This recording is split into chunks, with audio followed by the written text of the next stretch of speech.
Но сепак, на крајот од ова снимање би рекол: самоук, самоуци, што е тоа? Секој од нас морал нешто и од некого да поднаучи, да научи.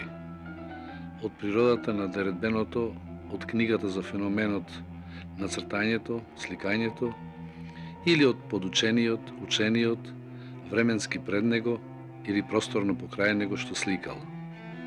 Дзиркал и подкраднува од туѓото умење тој самоук, па следејќи си ја својата дарба, полека престанува да биде самоук.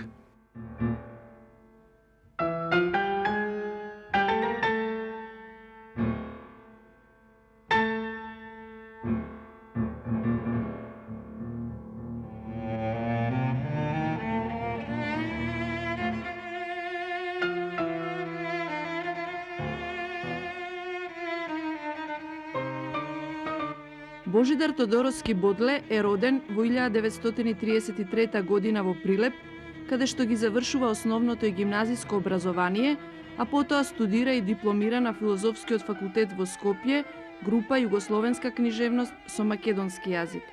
Меѓувремено, од доаѓањето во Скопје на студии се вработува како млад артист во Македонскиот народен театар. 1960 година известно време е асистент по режија во Вардар филм, а потоа се вработува во телевизија Скопје како режисер. Континуирано е ангажиран со своите сликарски зафати. Денеска, по сите тие години, пак го среќаваме во Скопје, како по улиците на Старата чаршија го носи својот лузничав блок за цртање, барајќи си се уште ликовно место под сонцето.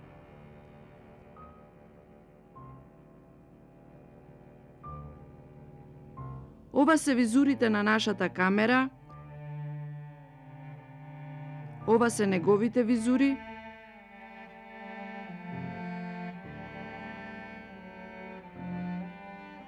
а ова неговите екстериерни ателјеа.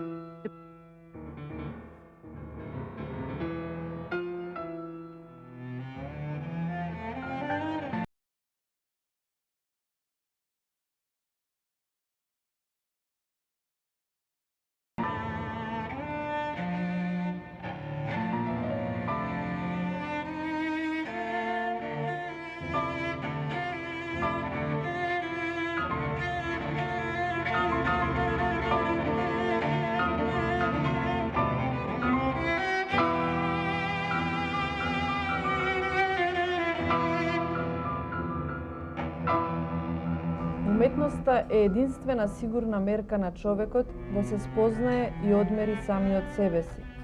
И така, човекот, изодувајќи го својот живот, самиот си го слика својот портрет. Ние само се обидовме да го регистрираме неговиот сликарски опус за 35 години од неговата прва изложба, но сепак има некој друг почеток. Божидар Тодоровски Бодле го затекнавме во овој амбиент, каде користиме можноста за разговор со него. Господине Тодоровски, обично првите поттици се бараат во детските и младешки години, кога се зачнува и идната личност. Па да се навратиме на сеќавањата на годините кога се зачна и вашата прва желба за сликање. Тоа секогаш било, се повторувало, било исто, на ист начин. Почнува од детските години кога детето или чумурче ќе најде, или кредичка ќе најде, па ќе чкртка на циментото, на скалите, на дрвените тараби околу куќата. И на тој начин првите цртежи ќе ги прави, како што и најстарите древните луѓе, нели, по пештерите со камења гребеле, со остри камења и на тој начин ги создавале своите први цртежи. Така и моето детство така започна, потоа продолжи во гимназиски денови. Јас цртав често на тоа што ќе ми се најде или на школската клупа или во тетрадките. Тетрадките ми беа постојано ишкртани. Моите наставници и професори имаа проблеми со тоа, беа нечисти, така ги сметаа тие, додека јас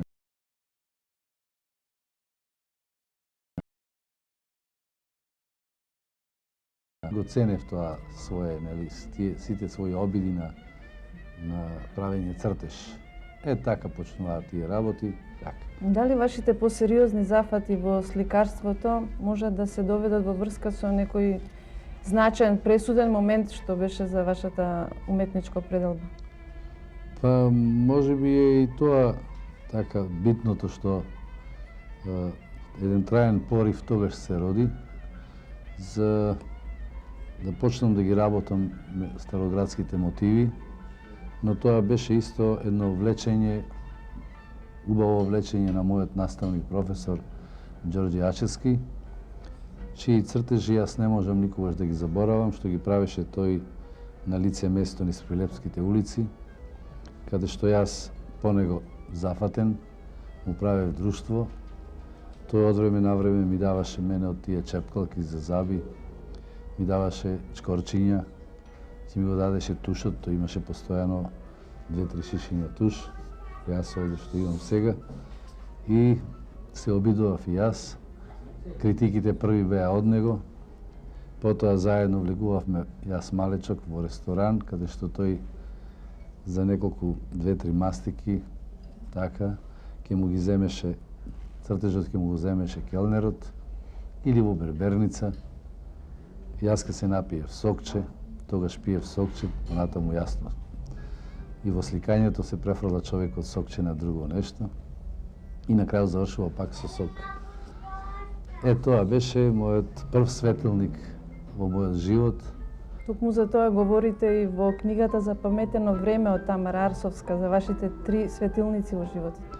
Точно така, во тие 3 светилници, првиот светилник ми е Ѓорѓе Ачевски, кој што не пропушташе ни една моја изложба. Дури тој на една моја изложба во Велес она време беше меѓу првите што го напиша со отпечаток. Така беше, ете тоа време помина. Ми остана споменот и неговата фотографија, што ми ја подари мене. Ама ми остана и една негова голема порака, символички рече,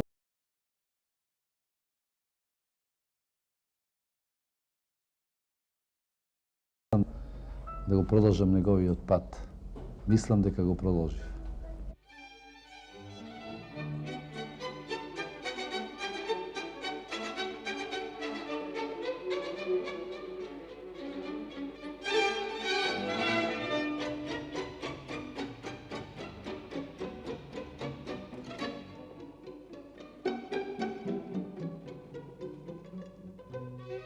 Обично сликарите во својот уметнички растеж имаат обичај да работат ликовни етиди.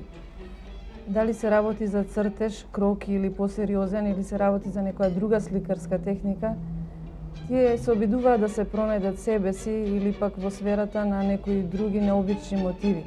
Тие не раѓаат секогаш со некои посебни резултати, меѓутоа на уметниците им се посебно драги тие вежби и завршуваат како такви во нивната ликовна менажерија. Тоа се така мали вежби кои што имаат некогаш извонредни резултати, некогаш се само изблици. Без нив не може сликарот. Секој сликар си работи во секој момент. Тој или мисли сликарски, или тоа го реализира со раката, со тушот, со четкичката акварелна, со моливот. Јас често пати тие етиди ги правев и со фломастер.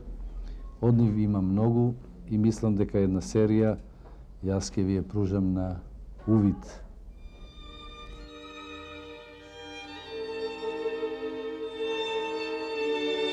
Ете во моите спокојни или сосема немирни деноноќија со краткоминутните импулси на своето внатрешно битие, психички и емотивно, отпуштен или пристегнат, ги создадов овие ликовни монистра, во чија низа, верувам, нанижав и дел од себе си. Тоа се бистри капки што паѓаат од стрејата на времето, што го вознемируваат човека и живиот од на раката. Може би ова се ликовни застранувања, но од нив авторот тешко се одделува. Оти се неповторлив говор на мигот, што го живеел, а го внел во ликовниот лавиринт, не одбирајки техника на изразот. Ова се моите залатле,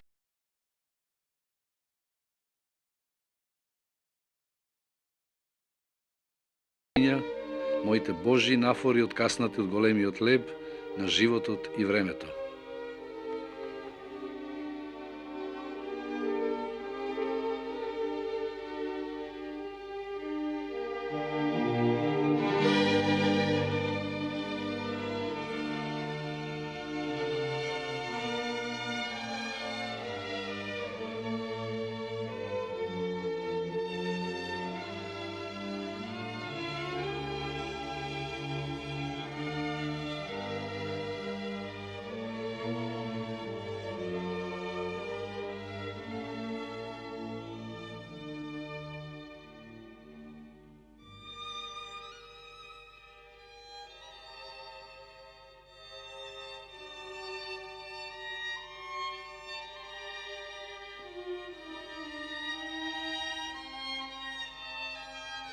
Цртежот представува бележење на првата мисла или пак емоција, и тој не случајно ја има привилегијата да биде првиот облик на човековото ликовно видување на светот. Сознанието дека техниката на цртањето имплицира едноставност во ракувањето, директен начин на работа, брзо и ефикасно спроведување на врската меѓу мислата и раката, ја оправдува привлечноста и распространетоста на овој начин на ликовно изразување. Вие во иста мера успешно ја спроведувате својата идејна замисла како со моливот, тушот, исто како и со четката и со бојата. Цртежот беше и остана ваша обсесија. Во него создадовте висок стил и успеавте да го извлечете максимумот од оваа техника. Значи ли тоа дека се може да биде кажано низ секоја техника ако е таа во служба на духот? Јас исто мислам дека се може да биде кажано во таа смисла. Меѓутоа, не сум јас ликовно образован човек, а во историјата на ликовната уметност постои дека цртежот е основата во сликарството.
Нашите градови биле секогаш интерес на уметниците кои се бавеле со моливот и со перото и тушот. Цели циклуси се создадени од покојниот Љуба Ивановиќ, како целини, како ансамбли и како поедини објекти. Зад него следуваат познати по своите циклуси и покојниот Аче. Во оваа генерација од неколку десетини години назад, Бодле е еден од оние творци кои мотивите на Охрид посебно го заинтересувале и во ансамблниот дел или поединачно ги пренесува со еден виртуозитет кој не пати од маниризам, него напротив секогаш студиозно, за да го исполни делот од хартијата така, за да представува и цртеж и слика едновремено.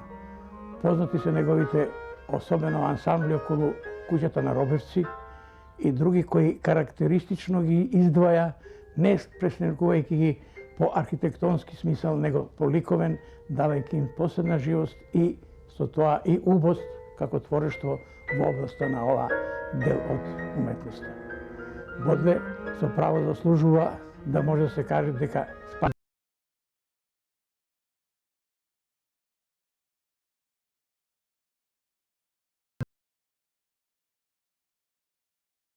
меѓу она ред на творци во оваа област што се издвојува, има свој опус и своји циклуси кои се и временски создадени, било да се тие со молив, било да се со туш, секогаш имаат свој сликарски акцент покрај оно што во основа треба да служи како документ. Има валоризација на ликовна творба која стои равно и со секоја сликарска творба. Тоа е познат на нашата јавност преку своите изложби кои ги организираше и во Охрид, и во Скопје, и во други градови. Познати е со оние циклуси кои се објавени и во календари, и во друга литература од таа област, која презентира наше минато, особено архитектура, и неодминлив е секогаш кога се прелистуваат албумите или сликите од таа област, да не биде застапен и Бодле.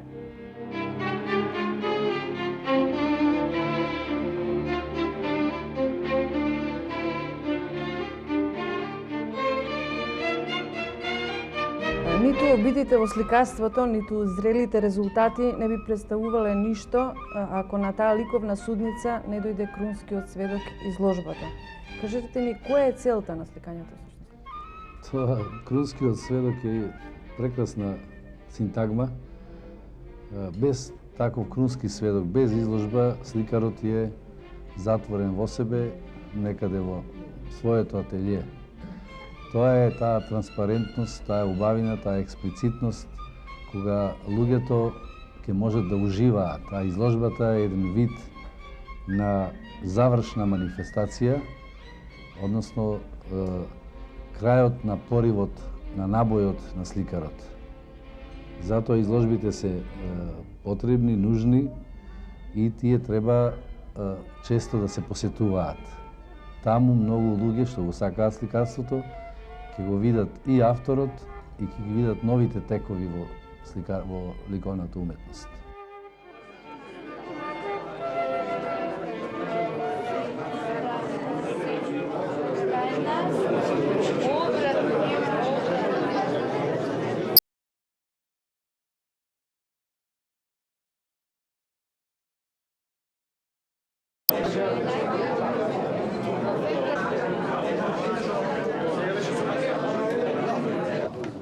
Почитувани дами и господа, токму како и Бернар Бифе, Франсуа Трифо, Харик Бел, Јован Павле II, така и Божидар Тодоровски Бодле е роден во првата половина на 20 век.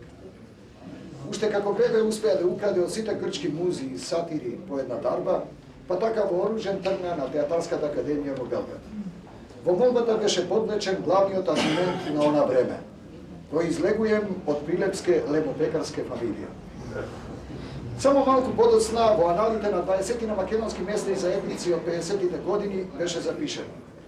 Синоќа имавме поучна представа со револуционерно-патриотски декламации, на која настапи артистот на Македонскиот народен театар, другарот Божидар Тодоровски Бодле. Делот ја видел и Белградската театарска академија. Во почетокот на 60-тите, како студент на филозофскиот факултет во Скопје, во бифето Козјак со својот тенор Белканто, Бодле ги учеше студентите да ја отпеат винската арија од Травијата. Кој винце сега ќе шмркне, на испит нема да кркне.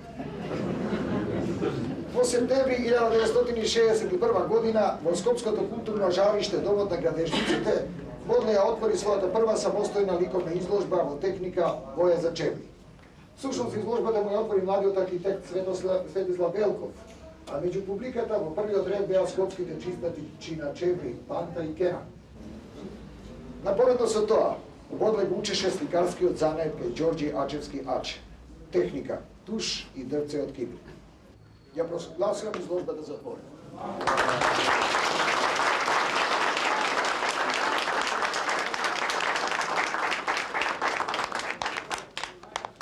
Кажавте што кажавте, подизлажавте што подизлажавте, а јас тебе изрежирав што изрежирав, поднапишав што поднапишав, подсликав што подсликав, и ете жарчето од детството почна да ми тлее. А сега во приквечерни години си мислам и ова вечерва толку лошо не е.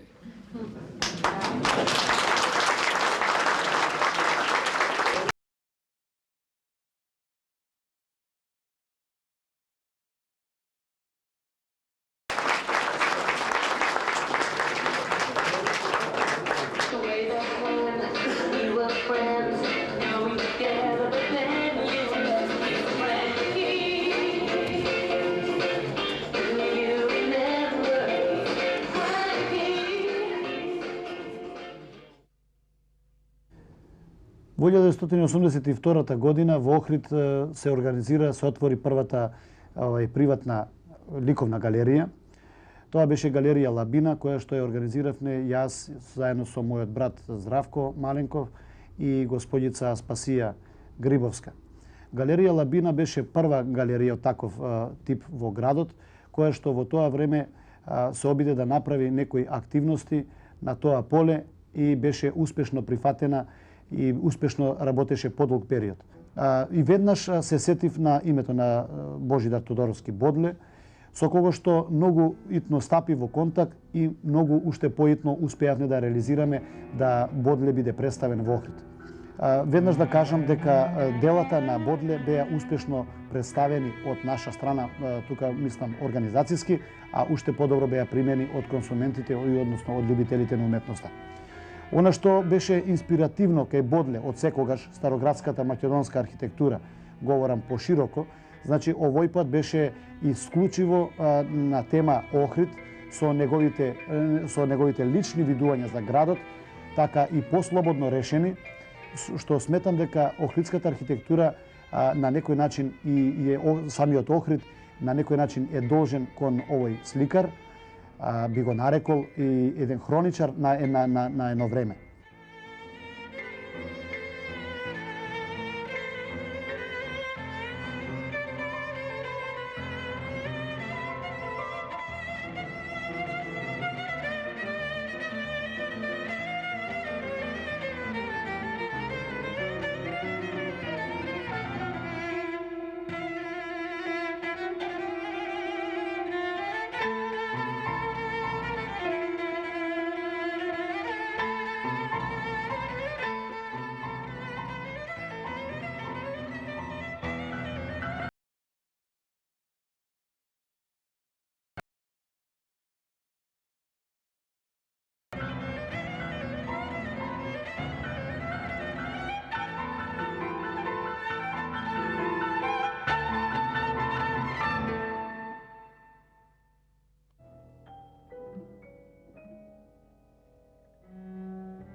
Покрај вашите 12 самостојни изложби, дали има некој друг вид на експлицитност на вашите дела? Па има, јас тие 12 изложби ми се вака официјални што се вели. Јас имав необични изложби. Имав во хотелот Палас во Охрид прва легната изложба и втора легната изложба, така наречени, зашто моите цртежи ги местев долу на плочите, на влезот во хотелот, по друг начин на изложби, на излозите каде што сликите ги врамувам, нели? И каде што луѓето од време на време подзастануваат да видат што има ново на тој излог. Ете, тоа се тие патишта и покажувањето вака од време на време, цртањето како што е мое јавно, каде што секој може да види што цртам, да биде зад мене, малку да ми пречи и малку да ме поттикне, да ме охрабри во понатамошното работење.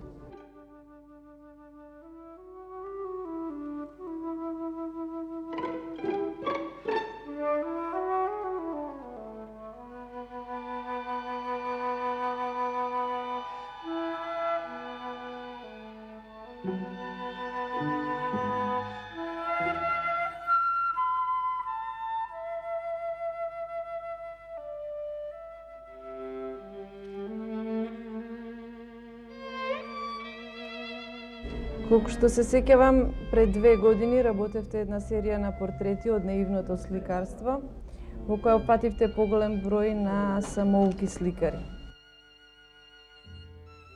Колку вас, кои што сте од иста провиниенција, ве возбудуваат тие портрети како режисер и во колкава мера се допираа со вашето сликарство?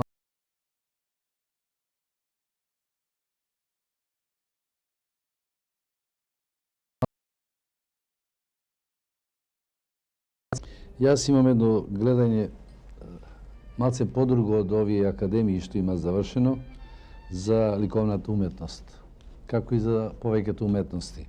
Од тие 10-12 портрета јас што работев, 6-7 души беа самоуки и видов доста добри дела според моето стручно видување, колку сум јас стручен, нели?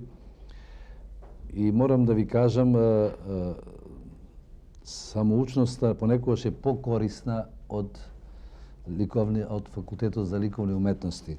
Таму се случува професорот да те заведе во неговиот стил, во неговиот манир сликарски и ти се обидуваш да го имитираш и продолжуваш понатаму без да создаваш свој стил, да побегнеш од тоа што си учел.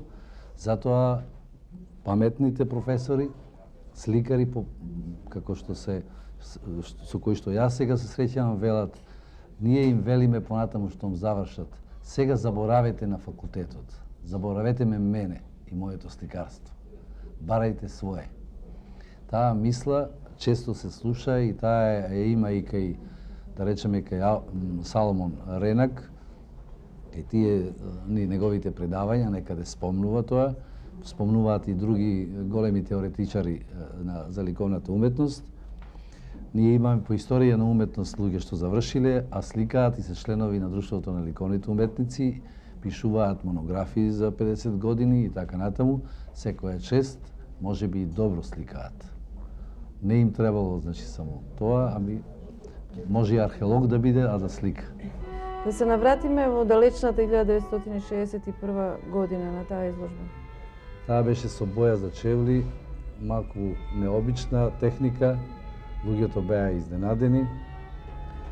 Меѓутоа, јас продолжив и 66-та година отвори втора изложба со боја за чевли. Таа изложба ми отвори познатиот сликар, сега покоен Петар Мазев. Тоа беше атракција, но потоа, немајки тоа се слика само надвор, зашто многу мириса бојата за чевли, немајки можности, продолжив да сликам, да цртам со туш, со молив да се вратам на она аче што ме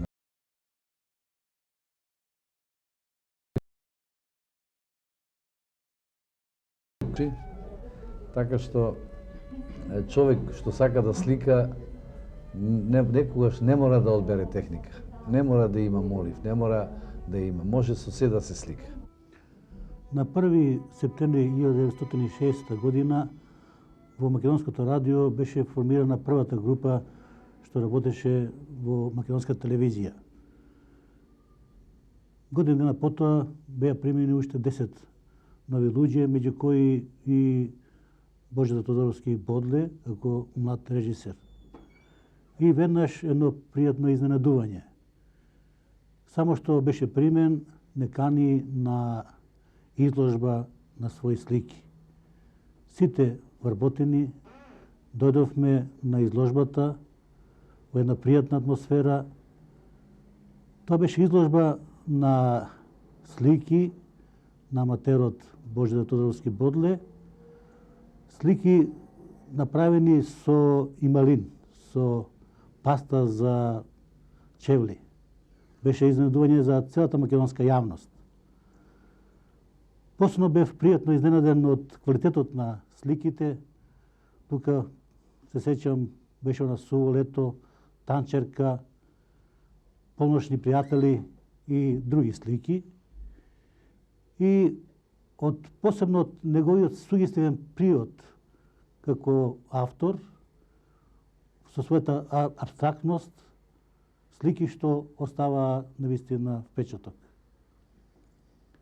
Во тоа време беа во Македонија познати бардовите на сликарството Мартиновски и Личеновски, а се појави една исто така нова група на ликовни сликари со име и презиме, како Петар Мазев, Трајче Јанчевски, Драготин Аврамовски Гуте. Тоа беа академски сликари, но во исто време и аматери, како што беше Бодле. Сите тие навистина оставија белег во билјето на сликарството на Република Македонија. По изложбата, на која присуствува сите вработени од македонска телевизија, тогаш навистина, вака патем речено, и добивме на поклон неколку слики од Бодле, а некои и откупија слики. Прелистувајќи го неговиот личен дневник, наидовме на критики и написи за неговата прва изложба 1961 година со боја за чевли. Не би го коментирале ние ова, освен со визуелниот дел на портретот. Еве еден краток цитат за таа изложба од критичката белешка на Влада Урошевиќ. Влегувајќи во авантурата на сликарството, Божидар Тодоровски внесува повеќе ентузијазам и страст за откривање, одошто знаење и мајсторство на техника.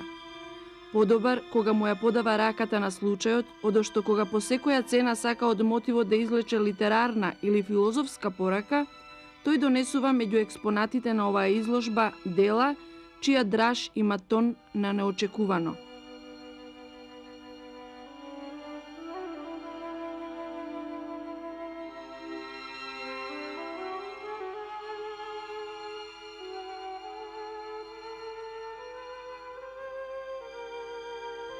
Но и покрај се, јас посакав шарен живот, како дете што ги посакува боите.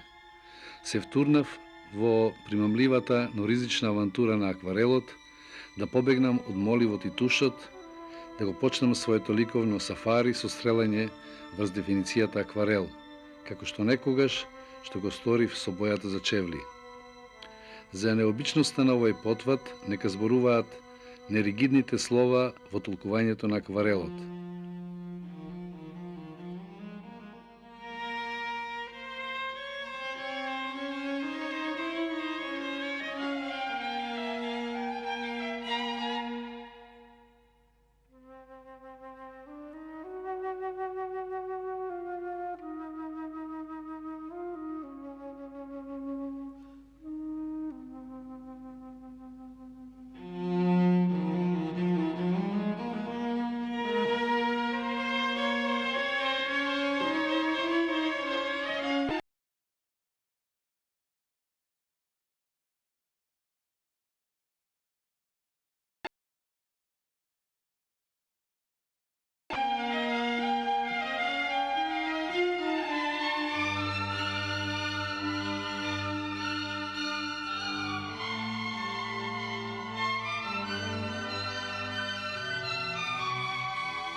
Но и покрај се, од цртежот не можев да се одделам.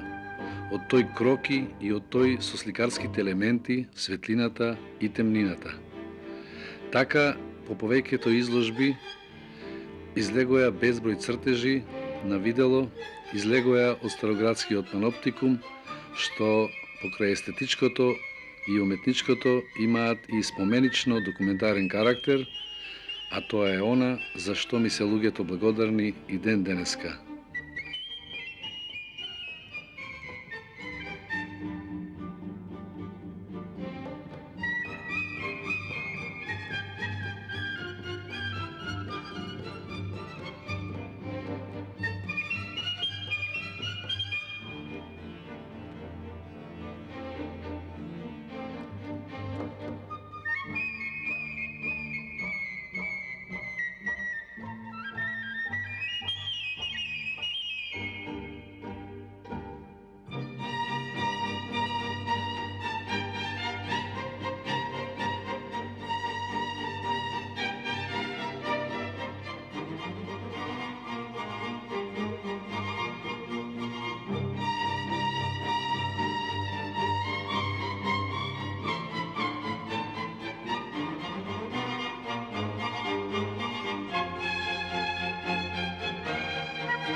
Имате ли некоја неостварена желба во сликарството?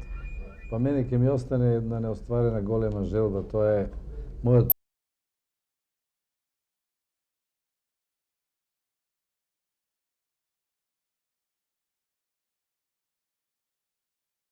проект, ликовен проект, фасадата на хотелот Оја во Охрид, што сакам да се направи.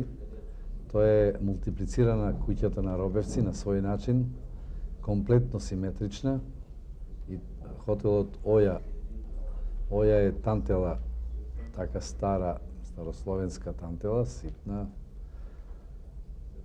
И така сакав да биде наречен. Меѓутоа, ако се најде спонзор некој со дебело кесе, ќе може тоа да го направи. Тоа е и сакав тешкото да го насликам, едно 12 мотиви староградски од Македонија, да ги врзам во едно оро, а тешкото ќе се вика според стиховите на Блаже Конески: Зурли штом диво ќе писнат, штом тапан ќе грмне со подземен екот, во градиве зошто жал лута ме стиска на очиве, зошто ми навира река, и зошто ми иде да плачам ко дете, да превијам раце, да прекријам лик, та гризам јас усни, стегам срце клето, да не пушти вик. Може би со овие два стиха последни ќе го завршам и разговорот, може би таа желба нема да ми биде исполнета што ме мачи. И иконостасот што сакам да го направам, наместо икони, 12 или 16 цртежи со туш, големи, ставени во резбарен иконостас.